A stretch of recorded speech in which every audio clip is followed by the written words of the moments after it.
Hi, Spots and Cheap Pops. You're on the air.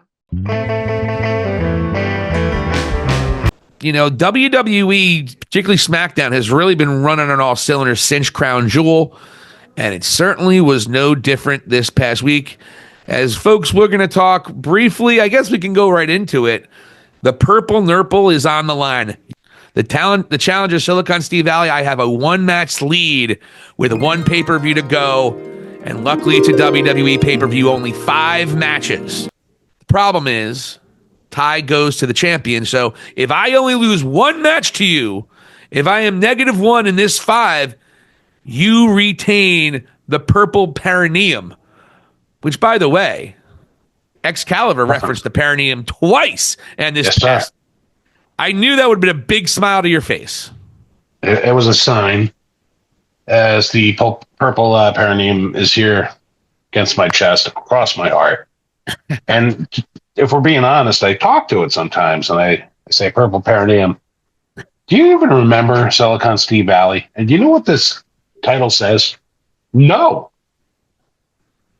You're not even in the furthest caverns of its mind. It wouldn't even recognize you in a parking lot in Pennsylvania. That's how distant your relationship has been with this title, the most prestigious in all the YouTube prediction titles that are out there for pro wrestling. So just keep that in mind. Oh, I'm going to keep it in mind, but I would like to remind you, I got a one-match lead, and I don't plan on letting this lead go. And that beautiful purple strap over your shoulder is coming back to Silicon Steve Valley, and then I'm going to pleasure that belt so it'll never forget me again. Well, this is part of the issue here, because I did actually talk to the Office of Titles and Human Services, and this title is explained to that office about how you have laid naked with it for no reason at all. So therefore, the authorities are now involved, pal. It's okay. I supported Trump during the election, so I'm scot-free. I'll be good. So, with that, it's now time for your Survivor Series preview. It's Silicon Steve Valley, Vladdy Dotty, hi, Spots and Cheap Pops. And so your Survivor Series preview starts now. We're going to lead off with the WWE United States Championship match with the champion LA Knight against the returning Shinsuke Nakamura. He'd be great in House of Black now. Shinsuke. Yay. That would work.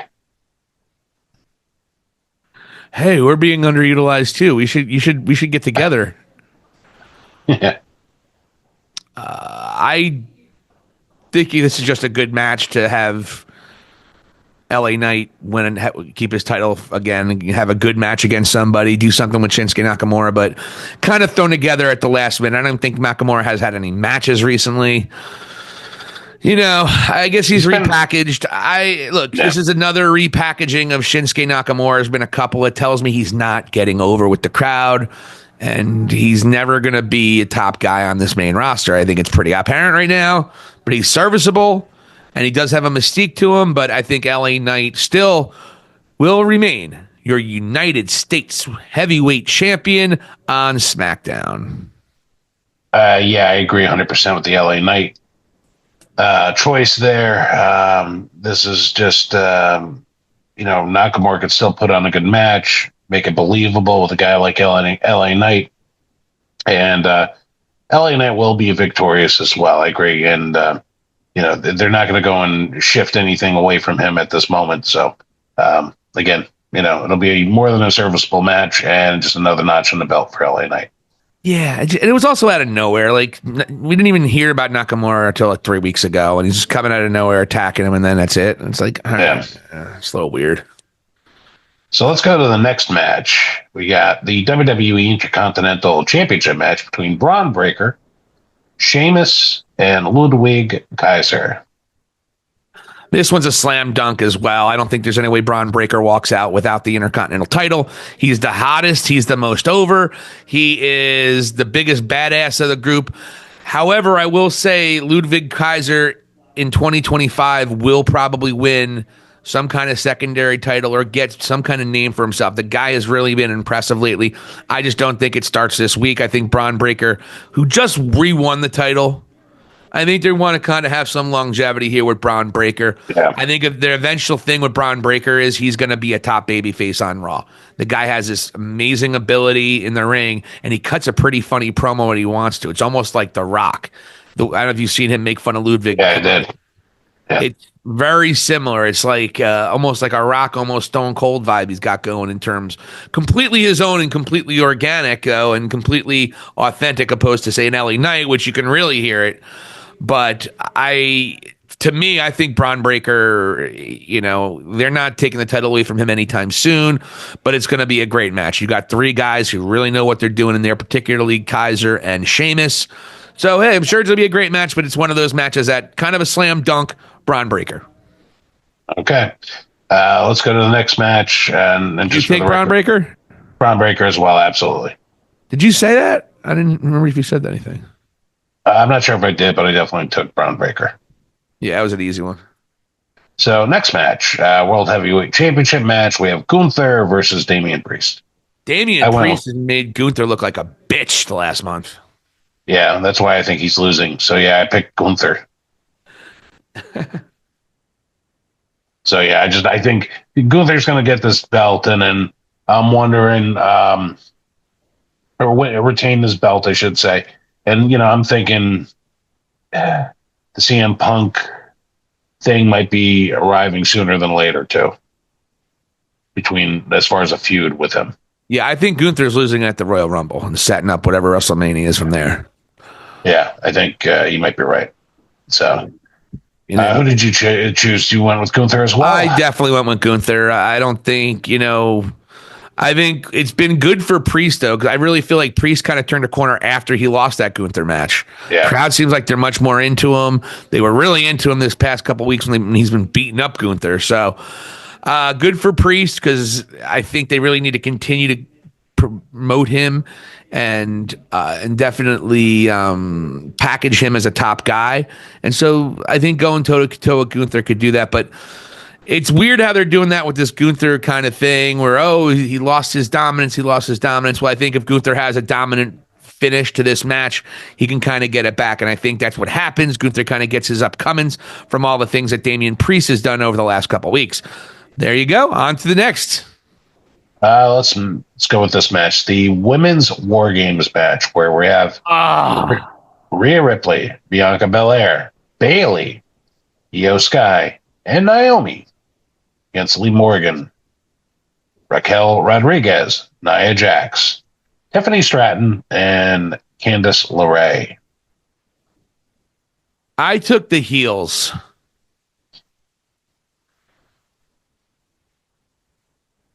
Any reason why? No. And this is where we differ, for sure. Oh, well, actually, there's a reason why, because Bianca Belair was acting real bitchy to Rhea Ripley this past week. I did see that, actually. So there's something going on there. I think now that Jade's out, I think they might be pointing towards Rhea and Bianca at WrestleMania. Rhea and Bianca, interesting. I think you might be going that way. I think that's was the beginning, because I think they probably had Bianca and Jade at WrestleMania. I don't know if that's happening now. And Bianca's still one of your top 2 or 3 female stars.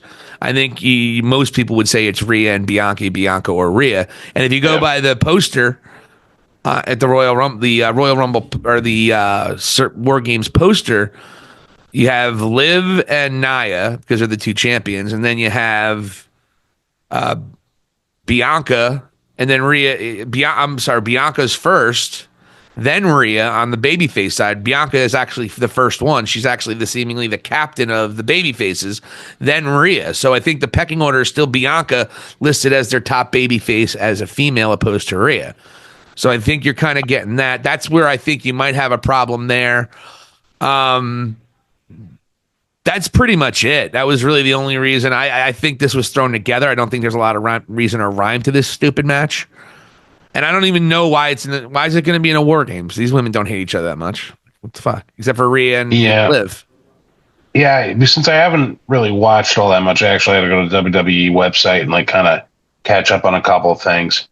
Reason I chose Rhea Ripley and her team is I saw that Io Sky recently won some sort of battle royale where she gets a world title match against Liv Morgan. Yeah. And like I'm looking at the weeks ahead, that could be either like on Saturday night's main event or perhaps at the Royal Rumble. So I'm thinking they might be looking to set up something between those two within this match. And that's why I lean there. So I chose Rhea and company. So that's where we differ right now for sure. Okay. All So right. um, next match That one and the could go final either match. way, so I'm not gonna Yeah, like yeah, I'm the not sure. last week. The you taking me taking Jack Perry, I thought was a mistake when I really thought about it. Because when Yeah, I do yeah, my picks, I kind of throw them together, and I don't think about them a lot, maybe as much as I should, particularly matches I don't care yeah, about. And I don't care. I didn't care about this match at all, and I didn't care about Jack Perry and Daniel Garcia. yeah. So here we go with the final match of the night, the main event, the men's War Games match. We have Roman Reigns, the Usos, Sami Zayn, and CM Punk of all people against the new Bloodline and Bronson Reed.